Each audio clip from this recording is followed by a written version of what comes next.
நம சிவாய சிவாய நமக. தேவ் தமிழ் ஆஸ்ட்ரோ டிவி நேயர்களுக்கு என் பணிவான வணக்கங்கள். அன்பர்களே, நீங்கள் இப்போத்தான் முதல் முறையாக நம்ம சேனலை பார்க்குறீங்க அப்படின்னா நம்ம சேனலை சப்ஸ்கிரைப் பண்ணி பக்கத்தில் இருக்கிற பெல் ஐக்கானை கிளிக் பண்ணி ஆளுங்கிற ஆப்ஷனை கிளிக் பண்ணி சின்ன சப்போர்ட் பண்ணுங்கள். அப்போ தான் நான் போடுற இது போன்ற பதிவுகள் உங்களுக்கு உடனுக்குடன் நோட்டிஃபிகேஷனாக வந்து சேரும். வாங்க இன்றைய பதிவை பார்க்கலாம்.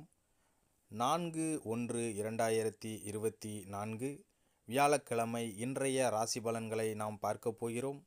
மேசம் முதல் மீனம் வரைக்கு உண்டான 12 ராசிக்காரர்களுக்கும் சுப மற்றும் அசுப பலன்கள் எப்படி இருக்கும் அப்படின்னு இந்த பதிவில் நம்ம பார்க்கலாம். முதலாவதாக மேஷம் ராசி அன்பர்களுக்கு நீண்ட நாள் பிரார்த்தனைகள் இன்று நிறைவேறும். விலகி சென்றவர்கள் திரும்பி வருவார்கள்.